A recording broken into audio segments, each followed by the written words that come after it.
Good morning, students. Today I will start one new chapter from your geography book, chapter 12, Mineral Resources. Before starting this chapter, let me explain you that minerals are very important for the economic development of any country. The reason is what?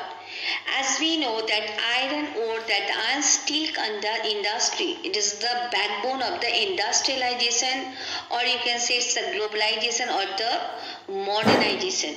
The reason is what? In our day-to-day life, whatever the things we are using, everything is made up in these industries.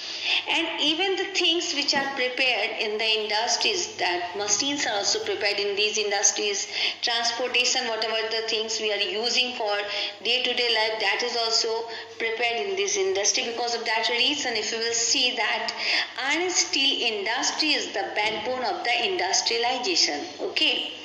So first let me explain you about the minerals.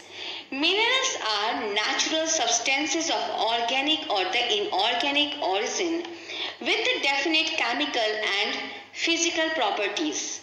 Based on the chemical and the physical properties, minerals are broadly classified as the metallic and the non-metallic minerals.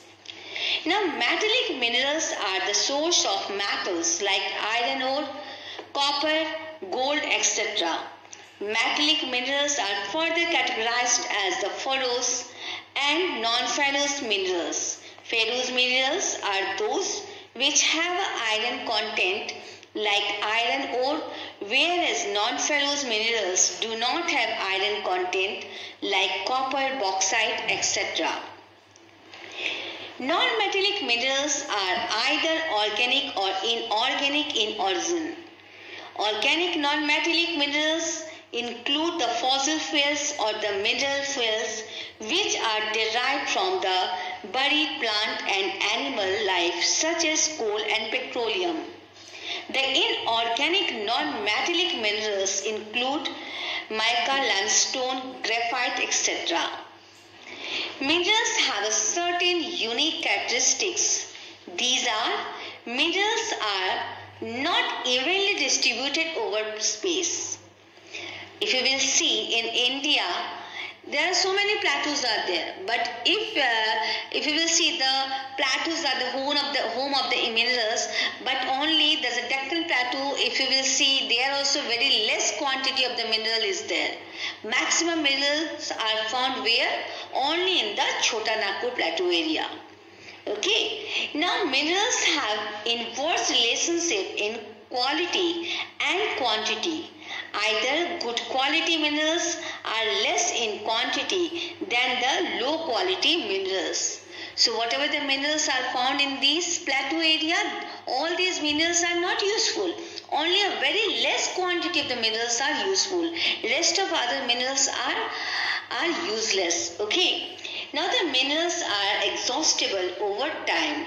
They take long time to develop geologically and cannot be replenished immediately when needed. Thus, they need to be conserved as they do not have the second crop. Okay. Now, as we know that the mineral, these are the natural resources are there, but these natural resources, it will take a long time to for the formation of the new one. Because of that reason, the conservation of this minerals are very, very important for us. Okay. And now next let me explain you about the iron ore. Okay. Now iron ore, that is used in the production of iron steel and is used in the making of all machines. There are three main types of iron ore. These are the hematite, magnetite and limonite. Now, iron ore fields that in India has a high iron content. The area of iron ore is located close to the coal fields and has a low sulfur content. Its byproduct, that is the benzene, is used in making the synthetic rubber. The chief deposits of iron ore occurs in Odisha, that is the in Odisha, that good quality hematite iron, that is the 55 to 68%. In the Keonjhar and Mayurbhanj, Sundargarh and Renduzgarh, these are the districts are there where iron ore is found in Odisha.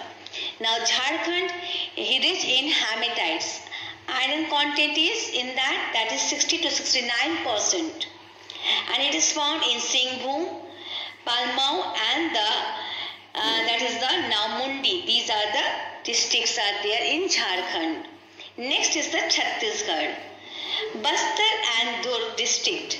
Iron is exported through the Vishakhapatnam, that port is there. Okay. Now in Karnataka, magnetite and the hematite found in that is the Kebangundi and Baba Budan hills are there where this iron ore is found.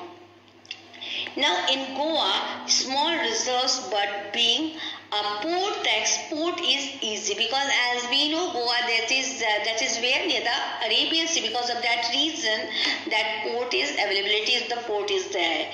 Now Andhra Pradesh, it is the magnetite is found there. Iron ore is found in districts of the Kudapa and the Chabali. These two areas are there where in Andhra Pradesh this iron ore is found. Now Tamil Nadu, that is the Salem and the Tiruchirappalli. Then Maharashtra, Lohara hills in the Karnataka district, and then Ratnagiri, then Raigad and the Satara districts are there where this iron ore is found. India exports iron ore through the ports of Marmagao, Vishakhapatnam and the Mangalore to Japan, Korea, Europe, that European countries and the Gulf countries. Okay, so these are the areas where this iron ore is found. And iron ore is used in, what are the uses of the iron ore? You all know that maximum the iron that is used in the iron steel industry, which is called the backbone of the industrialization. Okay, then the powered iron is used in the manufacturing, that metallurgy and the products. Then magnets, high frequency cores, auto parts and the catalysts, all these area, these are the uses of the iron ore that is used iron. Then black iron oxide is used as a pigment in the polishing compounds, then medicines and the magnetic inks. For this also we use iron ore. Okay. Now let me explain you about the manganese. Manganese is mainly used in the manufacturing of the steel and ferromanganese alloy. It is also used in the manufacturing bleaching powder, then paints, then disinfectants and the other chemicals also we are using manganese. Now next is the distributing areas are the Andhra Pradesh, Telangana, Goa, Jharkhand, Karnataka, Madhya Pradesh, Maharashtra, Odisha, Rajasthan. Now if you will see all these areas where these areas are found, all these minerals are found. Maximum minerals are found in Chota Nagpur Plateau. This is near the Odisha and the Jharkhand, that area is there. Another is the Deccan Plateau area that I explained you earlier, the map work where the Deccan Plateau area is there, and the Malwa Plateau also there. Some very less quantity of the minerals is also found in the Malwa Plateau. Okay. Now next is the copper. Copper is an important non-ferrous metal and the earliest metal used by men. In nature, copper occurs in the native form and in the three principal combinations, that is sulfurous oxides and the carbonates. Then the main uses of the copper, it is a good conductor of the electricity, highly ductile and the metal therefore it is used for making the electric wires and the other equipments. Okay, it is used in the automobile and the defense industries also.